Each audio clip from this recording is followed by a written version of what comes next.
is the name of boxes, which are small rounded bodies present in the body of all plants and animals. So the body of animals and plants, which is composed of these small boxes, they are called as cells.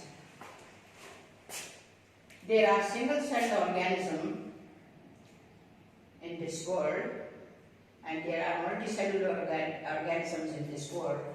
There are single-celled animals, there are single-celled plants, the body of which is composed of one box, that is one cell only.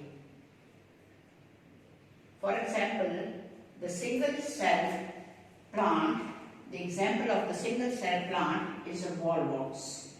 It is a single-celled plant, the body of which is composed of a single cell having the nucleus and chloroplast, which can prepare the food material, that is the carbohydrate, in the presence of chlorophyll and sunlight. These single-celled plants, which are called as wallbox, they are present in the form of the colony in a gelatinous material.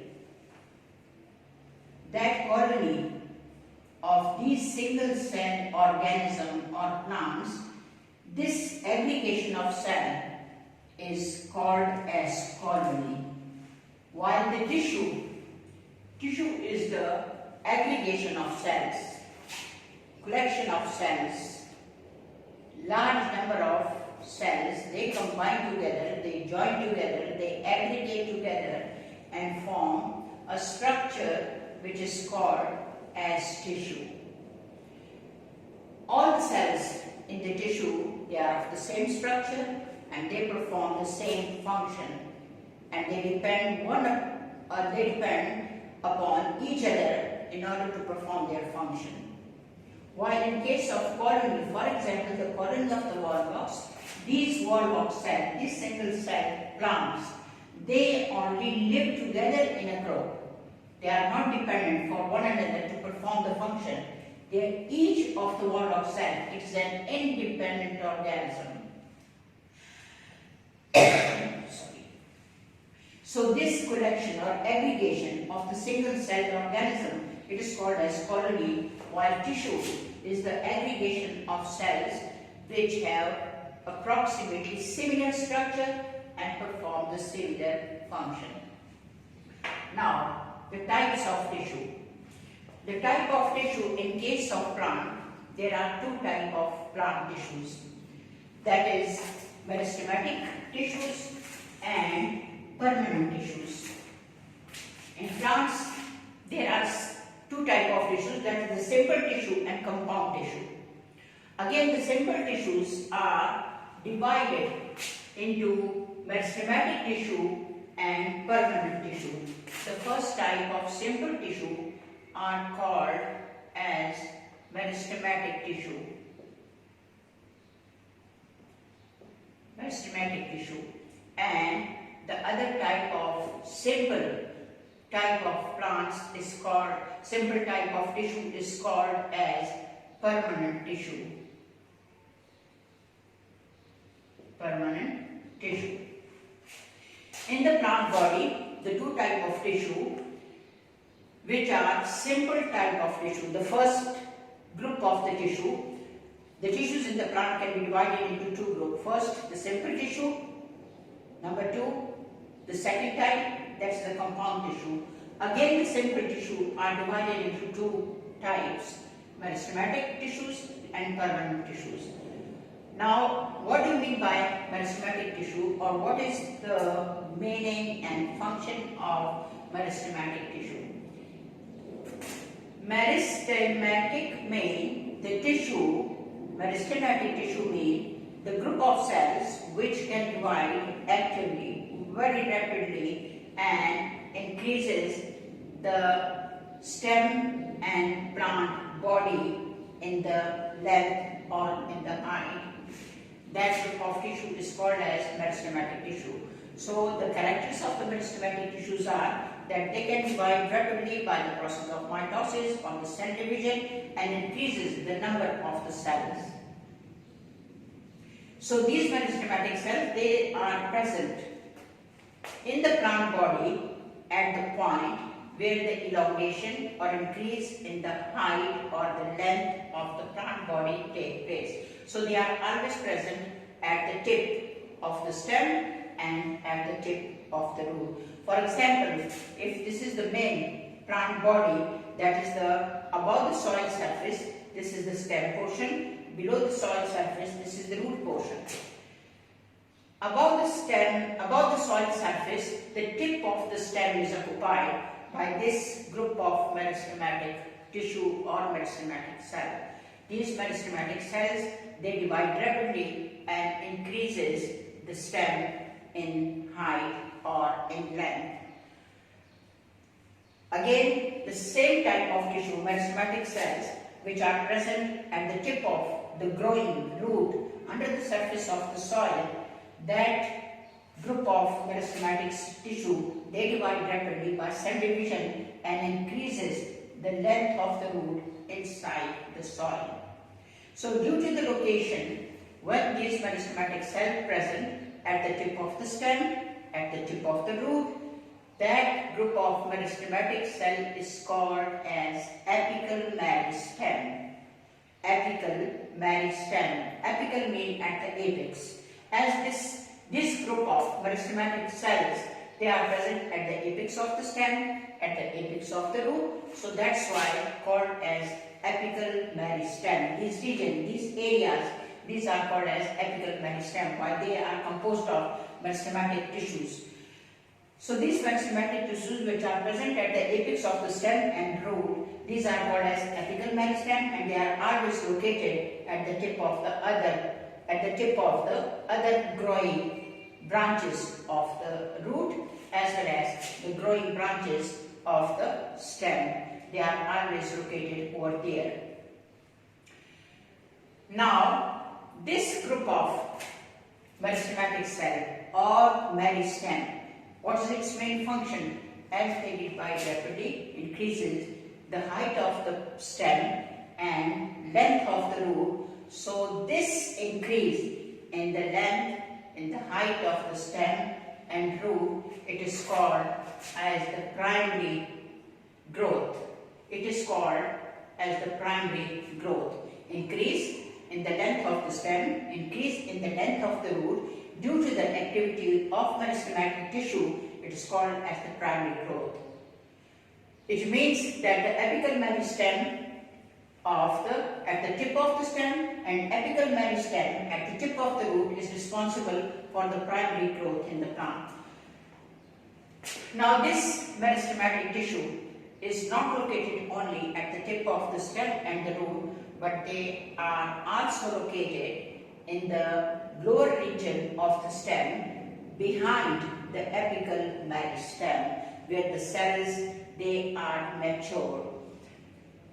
This group of tissue of meristematic cell, which is located in the mature tissues, that region or that area, it is called as lateral meristem, because it is not located at the tip of the stem or at the tip of the root, but it is located in between the center and the periphery of the stem and the root.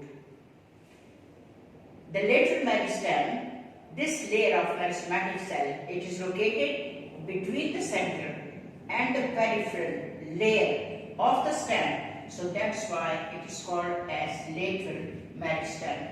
Now lateral meristem, it is responsible for the secondary growth in the plant body. Secondary growth means that after the completion of the primary growth, that is increase in the length or height of the stem and the root, the second step or the second function, the next function of the root and the stem is increase in the diameter of the stem and the root.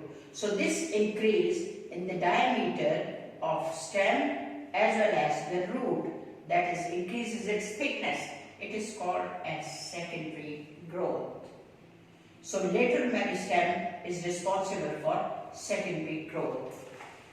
For example, when this area, that is the lower portion of the stem and the back portion of the root, which become highly thick, will become larger in size, which increases in diameter. It is due to the activity of lateral meristem. Now, in this older area of root and stem, the outermost layer of the tissue, it is called as epidermis, where the meristematic cells, they become mature, they become older. The outermost layer of the few cells, it composes the tissue which is called as epidermis. Next to the epidermis, the major portion of the stem is occupied by thin-walled cells, parenchymal cells, and this area, all this area, the major area in the stem and root, it is called as cortex. Next to the cortex, there is a single layer of thick-walled cells, and that layer constitutes the endodermis. Next to the endodermis, inside, approximately the central portion of the stem and the root, it is occupied by a bundle of complex type of compound tissue which are called as vascular bundle. These are called as vascular bundle. Each vascular bundle consists of, on the outside, the phloem tissue, and toward the inner side, the xylem tissue. Phloem tissue is responsible for the transport of food material, and the xylem tissue is responsible for the transport of water. In between the phloem and the xylem tissue, there is a layer of meristematic cell. This layer is called as lateral meristem, and its very specific name, due to its function, it is called as cambium, vascular cambium. It is called as vascular cambium because phloem tissue and xylem, both of these collectively called as vascular tissue. Vascular tissue means that is the tissue which are responsible for the transport of material. So xylem is responsible for the transport of water, phloem is responsible for the transport of food material, which is prepared in the leaves and then transported to all the parts of the body. Xylem is responsible to take water from the root and distribute it to all different parts of the upper portion of the plant body. So that's why the phloem and xylem, both the tissues collectively called as vascular tissue, and the layer of cambium which is present in between these two tissues, it is called as vascular cambium, which is the lateral meristem. This vascular cambium has the activity that in the summer season or in the growing season of the plant body, that meristematic layer, it becomes active. It becomes active and will start producing new cells, new tissues toward the outer side and toward the inner side. Toward the outer side, it will start producing the new phloem cells, while toward the inner side, it starts producing new xylem cells. The older xylem cells which are present over here, they are pushed toward the center, while the older phloem cells, they are pushed toward the outer side. So this area is occupied by the new phloem, which is called as the secondary phloem, while this portion of the older xylem, it becomes occupied by the new xylem, which is called as the secondary xylem. So the two types of new tissues which are produced, that is the secondary phloem and secondary xylem. So this growth in the plant body, which increases the phloem tissue for the transportation of the food material, and the xylem tissue which are increased, which are uniformed by the activity of this lateral meristem or vascular cambium, this xylem is called as secondary xylem. Secondary xylem is also responsible for the transport of water that is taken from the root, and then after taking from the root portion or the main portion of the root, it is conducted through all different parts of the plant body, that is into the branches, into the leaves, into the flowers, and into the fruit which are produced on the upper portion of the plant body. So that's why this tissue, that is the phloem tissue, is called as vascular tissue, responsible for the transport of food. Xylem tissue, it is also called as vascular tissue because it is responsible for the transport of water from the roots to the upper parts of the plant body. So as this vascular ganglion, it is not present at the tip of the stem, at the tip of the root, at the tip of the branches. It is located between the periphery and between the center. So that's why it is called as lateral meristem. While opposite to this location, the other location of the meristematic cell is the apex of the stem and the root. That is the apical meristem and apical meristem. That is one group of tissue at the tip of the stem, at the tip of the branches, and the group of meristematic cell at the tip of the main root and the branches of the root. So this is the difference between the apical meristem and the lateral meristem. Apical meristems are always located at the tip of the growing points of the plant body, while lateral meristem is located between the periphery, that is the outer surface of the plant body, and the central portion of the stem or root. These are located in between. So that's why, due to the position, this group of meristematic cell is called as lateral meristem. For example, let us see over here. This is the branch of a plant body. This is the stem portion. These are the growing points. You can see over here. This is the node, this is the node, this is the node. That is for the formation of the new branches. And these are the branches. This is the apical portion of this branch, apical portion, apical portion, apical portion. So group of cells which are located at the tip of these branches, due to this location of these meristematic cells are rapidly dividing cells. These tips are called as apical meristem. While the lateral meristem is located between the surface and the center of the stem. These are located at the lateral position, and somewhat at the peripheral position, not in the center, not on the surface, but in between them. So that group of tissue which is located in these areas, these are called as lateral meristem and responsible for the secondary growth. So apical meristem, the growth, the cell division of these tissue is responsible for the primary growth of the plant body. Thus it increases in the height of the stem, increases in the length or height, increases in the length of the root. While the function of the lateral meristem is, that is the secondary growth. Secondary growth means increases in the diameter of the stem, increase in the diameter of the root. As the plant body gets older, the older parts, they become thicker, their diameter increases, their stem increases in thickness, their diameter of the root increases, thickness of the root increases. So that function is performed by the lateral meristem. Now the main features, the main characteristics of the meristematic cells, that they are thin walled, they have not thick walled.